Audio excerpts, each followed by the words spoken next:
Hi, I'm Tara and I make stuff.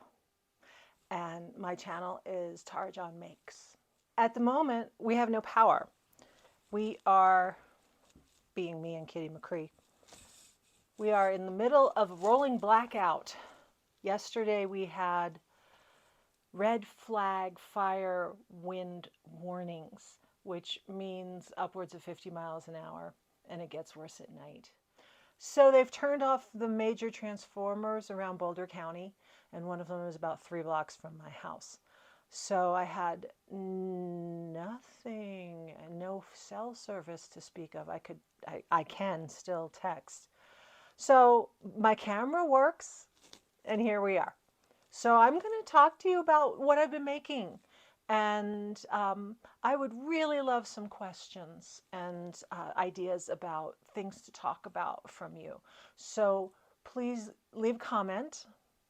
You can get my attention with my handle, which is @tarajohnmakes, no spaces, on YouTube. You can email me at tarajohnmakes@gmail.com. I would love to answer some questions or get some ideas about what you want to hear. So today I'm going to start with what I'm wearing, which is, it's the Toasty sweater from Rowan. It's a Martin Story design from several years ago.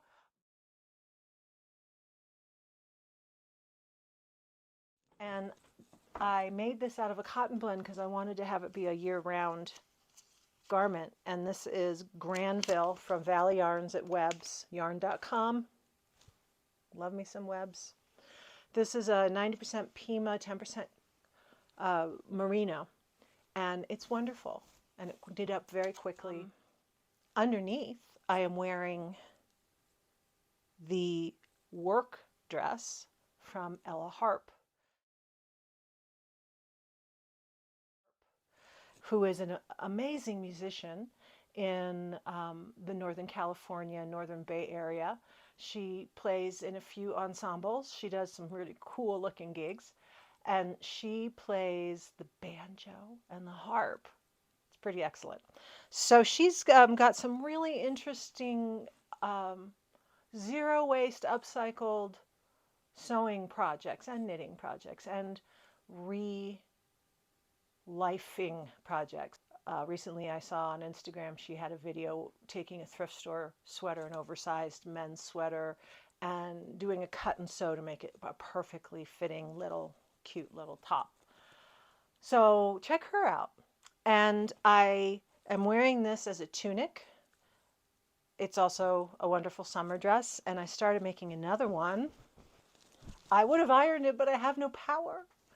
So both of them are in this beautiful mid-weight linen from an online source called fabricstore.com, and they are fabric-store.com. They specialize in linen, beautiful, beautiful finished linen, several weights from a handkerchief up to a heavy. I've purchased linen and canvas from them that I use to embellish. You can get fabulous deals when you buy in certain quantities, like 5 yards and above. They're great. So that's the sewing, and I want to get back to this now that wintertime is over and I have this little teeny space of time when I can wear a mid-weight thing with sleeves before it gets too hot. The other thing I've been working on, before I wanted to jump into, well, I was commitment phobic around a sweater. So I started up some socks on some yarn I got a couple years ago at the Interweave Yarn Fest up in Loveland, Colorado. It's time for a sip of tea.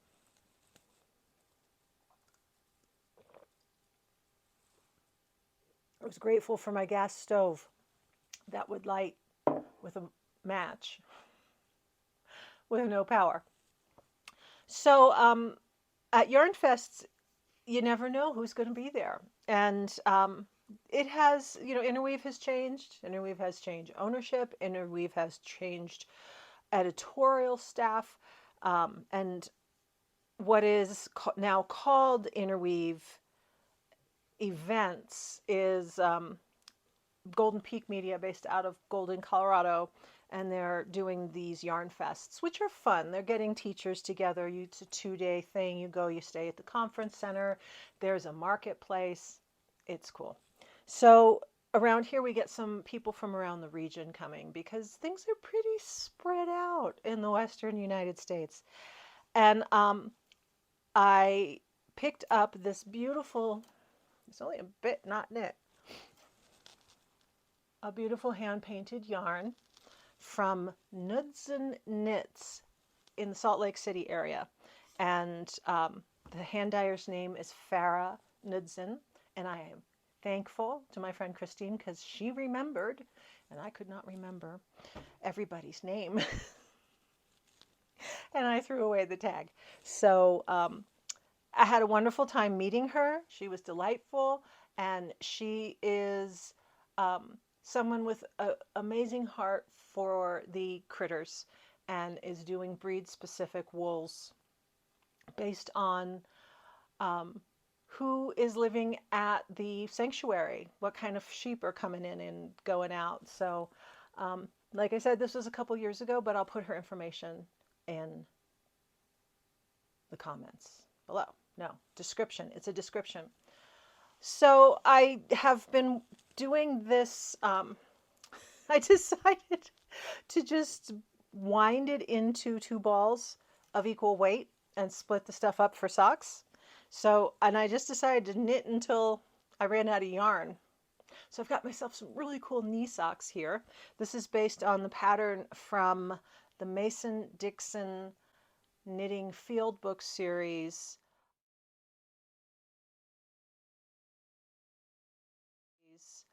called Wanderlust, which is a group of great socks, toe up and top down. And this is the toe up version. I love toe up socks because you can try them on and make sure they fit. And they also use a really easy, maybe I stress easy, short row heel in this pattern. And they're great. I can't wait to have them. Because they started getting so long, what I did was I ended up adding a gusset in the back. Right here, I decided to add in an additional ribbing, couple stitches there. So I increased 4 stitches to add the gusset. If you can see that there, where that just sort of starts every round. I just was increasing 1 more stitch at that center point and then started knitting in an additional rib. So it hasn't stopped snowing yet, so I am certain I will get some use out of these before summer. The other thing I worked on while I was commitment phobic about Jack's sweater was a shawl, because it started snowing a lot. Spring snow around here can be pretty intense. And I got cold. So this is the Tasha shawl from Woolly West Knits, which is Nancy Bush.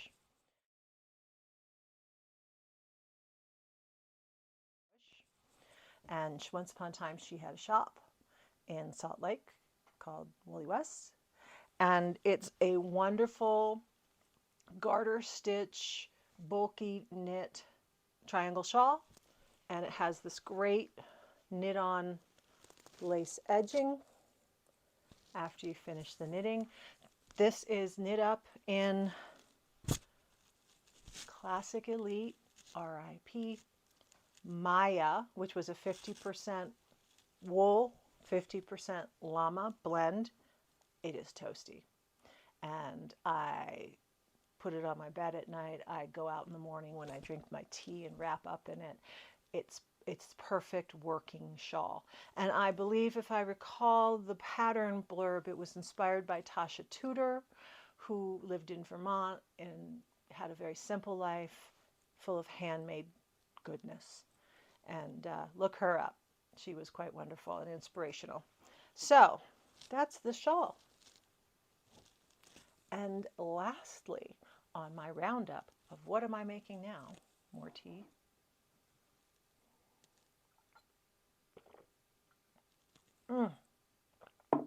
is that I started the sweater for Jack. Now, there's a little history here. I have been trying to knit a sweater for Jack since 2017. Now, throughout his life, I have made him many sweaters, and he is my sweater kid, unlike my other kid who's not interested, who says they're too hot and too much trouble. So he gets scarves and wrist warmers. Jack, thank you, Jack, for being a sweater guy. And he likes to have sweaters knit for him. So a couple years ago, I found this pattern by Paintbox Knits for a very hip, colorful top, well, it wasn't top down, but it was like an Icelandic Nordic style sweater with a patterned yoke, solid body in cool colors. And I sent him the picture and I said, I want to make this for you. And he texted back and said, that's great. And I was at the yarn store up at Longmont Yarn Shop with Christine, my yarn acquisition friend, my everything friend. But we do buy some yarn together. And here are the colors I bought, right over here. These bright blues and greens, and it had a little white and a little, it was super cool. I'll insert a picture.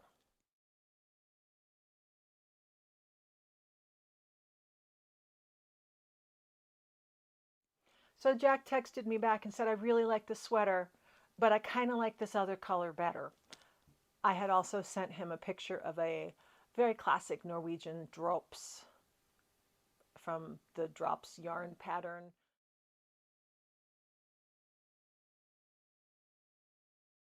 Great free online pattern source in the description. Um, and after I bought the yarn, he said, hey, I think I want that gray one. And what I ended up doing was mixing together, amalgamating, conflating 3 different patterns into one. So I took the charts from the drops sweater and I took the measurements from the Paintbox Knits pattern. But then I measured Jack's sweater and used those because I always measure something. This is a tip I used to give my students at the yarn shop at Over the Moon. Get a sweater the person you're knitting for loves to wear. Get a hold of that and measure it. Measure it at the underarm, right under the sleeves from side to side. And that will give you your chest measurement to use for the finished knitted measurements on the pattern. So for that, I measured Jack's sweater, and then I went to Ann Budd's handy book of top-down sweaters.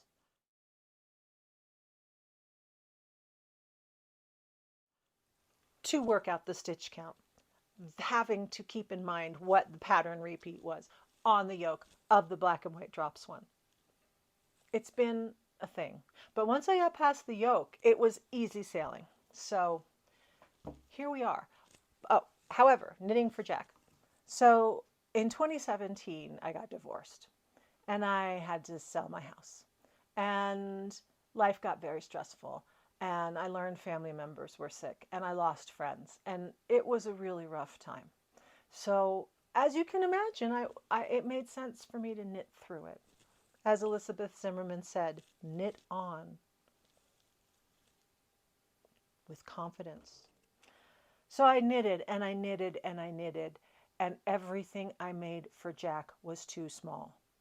So stress knitting, keep this in mind. If you are making something at a time during which you are very stressed out, consider that your knitting is going to be tight. I made Jack a sweater he couldn't pull over his head. Then I made him a sweater that was too tight and too short. I have made him 3 sweaters that don't fit. So this one, I really want this one to fit because now I just keep re-knitting these sweaters. So here we are. And I absolutely adore the yoke. It came out beautifully, beautifully. However, I am concerned that the body isn't quite roomy enough. So I will likely be frogging this back and re-knitting the body on larger needles, which is why I stopped knitting on this. The good news is that it's the easy part where you just knit forever. So I don't mind at all making it fit. I'm very excited for him to have this. It's beautiful. I'm very happy with it. The one issue that I have after mixing up all the patterns is that there was one extra stitch on my yoke. So I'm just going to do some creative duplicate stitch and make it disappear. That's the plan. And if I hadn't told you, you wouldn't know it was there. There you go, Jack. It's coming soon, next winter. Next winter. I got this beautiful hand-painted Sun Valley fibers, and the color is called Dust in the Wind, which I just love that name. It's knitting up beautifully, and I have the feeling that once it is washed, it's going to have a lovely hand to it. It's very plump. It's wonderful. It's been great to knit with. So now we just have to get to the knitter error part and correct that. That's everything I'm working on. The other things I've been preoccupied with are finishing my dragonfly felt piece, which I delivered to Particulars Gallery on Friday. It's Sunday now.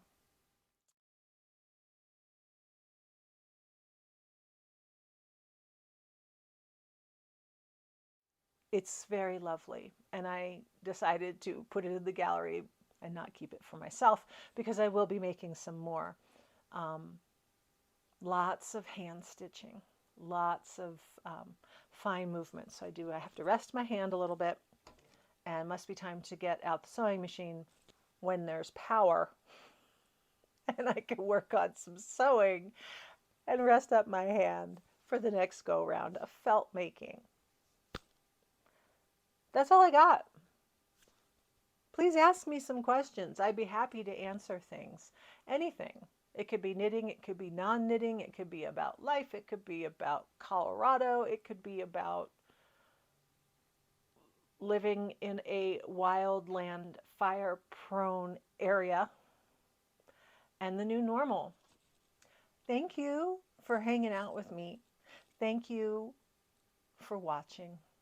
Thank you for making a comment.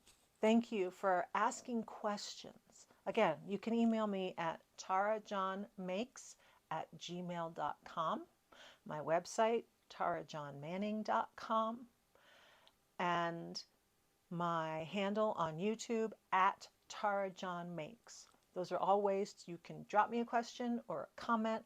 Let me know what you'd like to talk about and where we can go and have some fun. Also, Estes Park Wool Market is coming up. If you're in Lafayette, Colorado, go visit Particulars Gallery on South Public Road, north of Emma Street. And you can go visit my tea cozies and my dragonflies and my flat irons and many, many amazing local artists. Thanks for watching to the end. I look forward to hearing from you, and we'll hang out again soon.